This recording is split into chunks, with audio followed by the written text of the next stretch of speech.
Well, what's up again there, guys? Brian here, the 3 Topics Gamer, and I feel like doing just a quick little vacation experience video. Just kind of go over what I did at my most recent trip to Disneyland.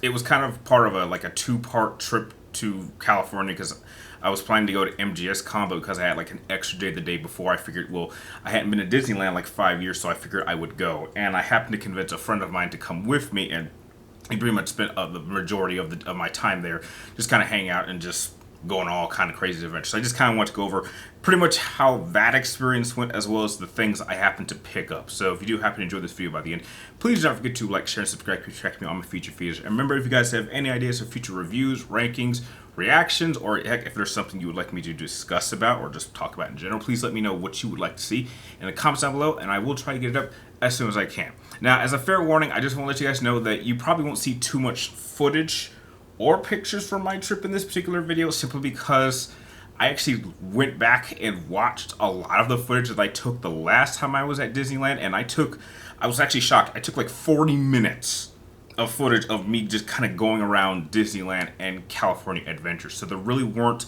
too many things that were added or had been changed between now and then. So I didn't really feel the need to record a lot, but I did take a lot of main key pictures, and those you will see. So pretty much I started off my day. I got there around 10, slept in a little bit. The first thing I went on was Star Tours, which you have some footage here. Star Tours I typically always go on to Star Tours first. It's kind of been like a regular tradition of mine, and this one was no different. However, I was kind of tricked into getting the Lightning Pass in order to kind of go on the fast line. The problem is that once I figured out how it worked, I didn't actually end up using it again for the rest of that day.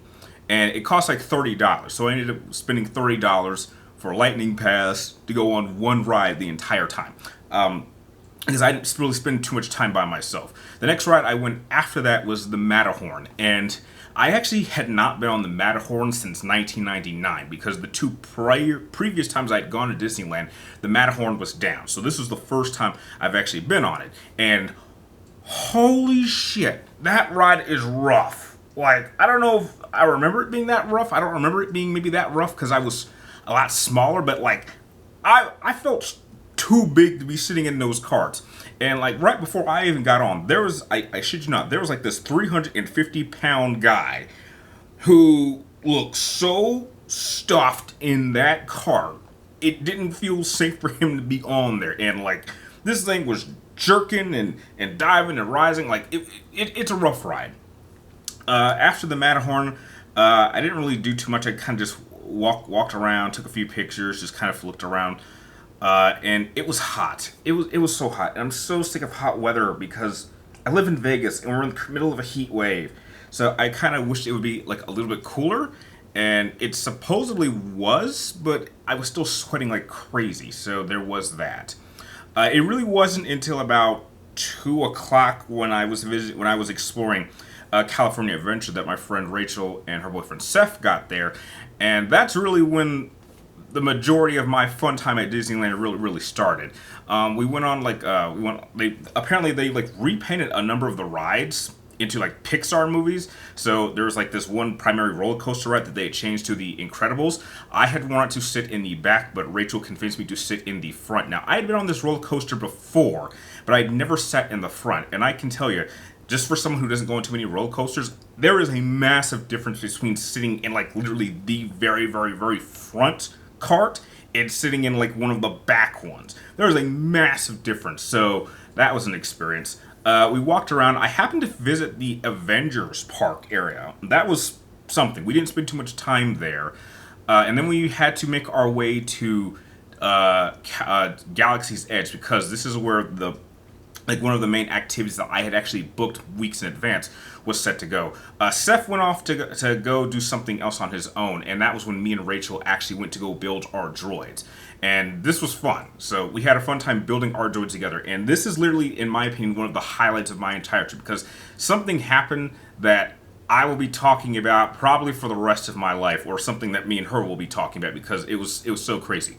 So we were building our droids together, and we both decided to build R2 units. And I happened to buy a couple extra accessories so she could add like pink coloring to her R2.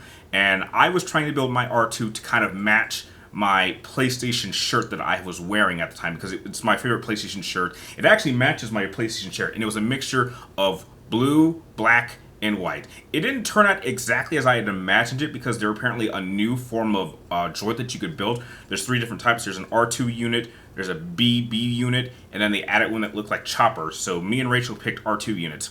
Now here's where it got really, really crazy. So we finished building our droids. We start syncing them up in order to get the controllers to start working with them.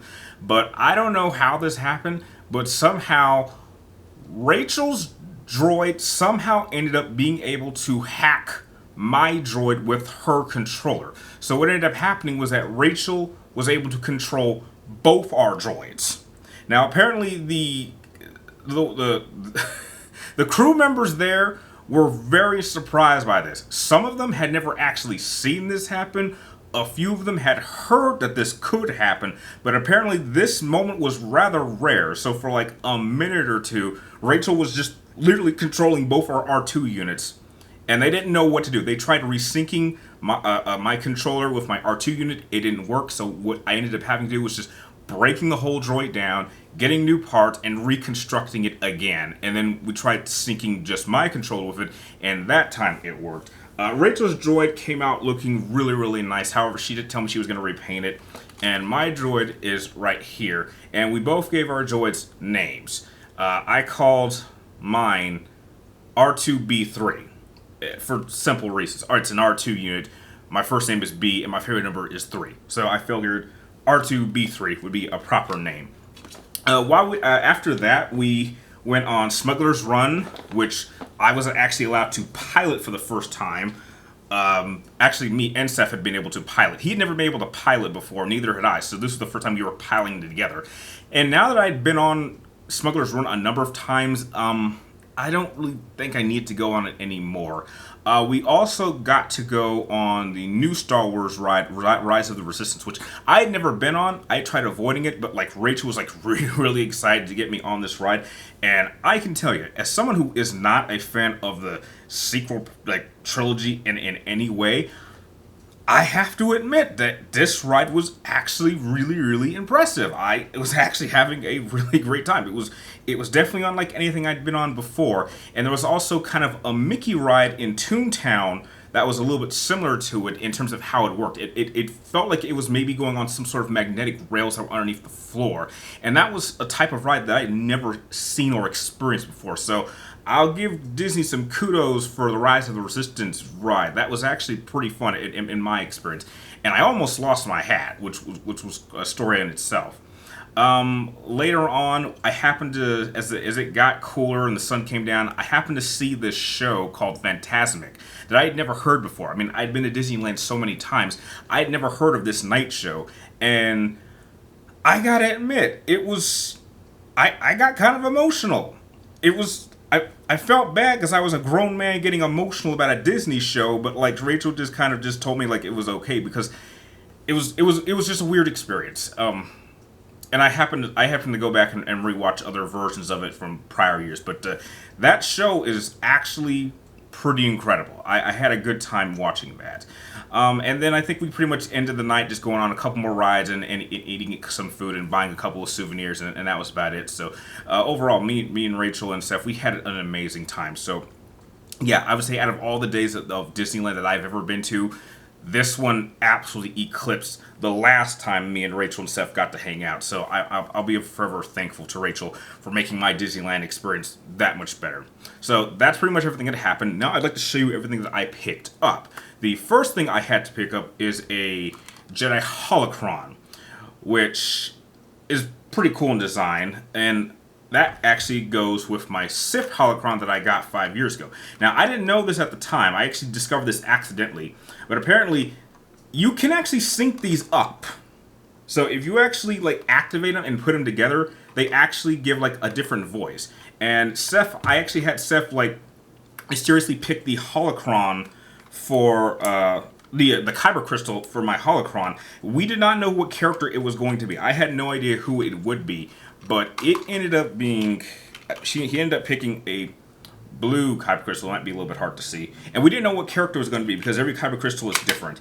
And he ended up, I don't know how, maybe it was the will of the Force or some Disney magic, he ended up getting the one character that I didn't think they had, but I was so excited to get. And I want you guys to figure out who it is.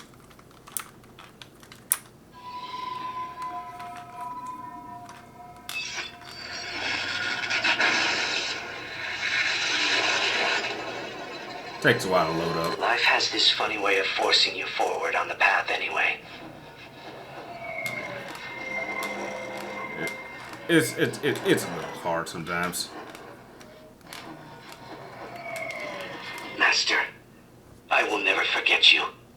The loss has become a part of me. I will honor your teaching and your sacrifice. It's Cal Kestis.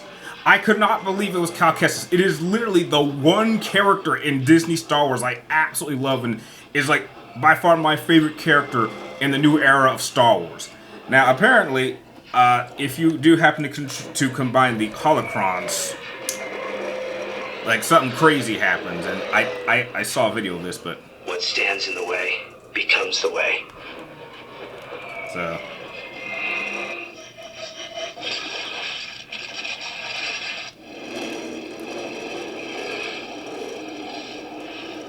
That's pretty crazy. He who can command the light will be able to control my brother. I believe. I am light. I am life. Evil cannot touch me.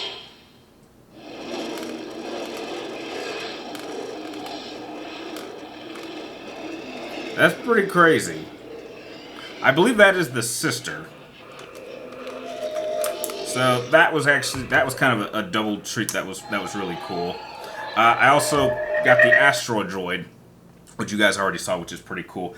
But I had to get a lightsaber, and there was one lightsaber in particular that I wanted to get, and it is right here. And I wonder if you guys can guess whose lightsaber this is. It is a powerful Jedi Master whose time in the franchise was ended much too soon, but he did make a recent return, and it's Qui-Gon's lightsaber.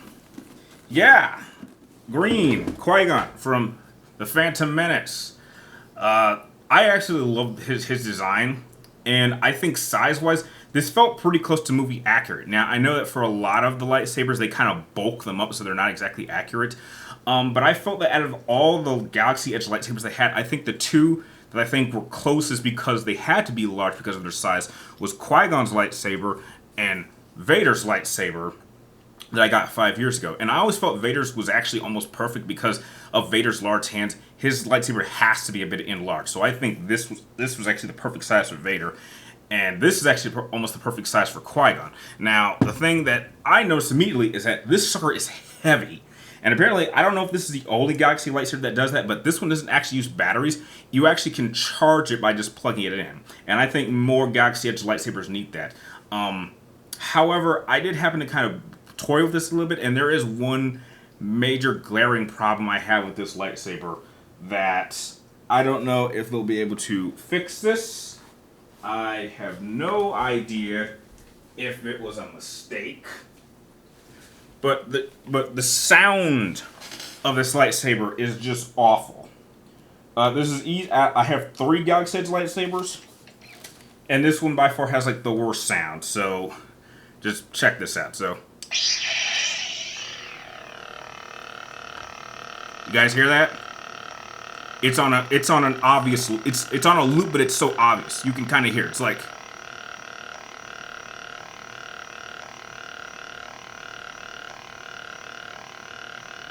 Like, that sounds awful. Like, I think Qui-Gon's hum needs to be slower, and it needs to kind of blend in more. But, like, the hum is so obvious on a loop. And that's just terrible sound design. Now, I think that movement detection is a little delayed. But, like, all Galaxy Edge lightsabers are a little bit delayed. I think hit detection is about a second and a half late.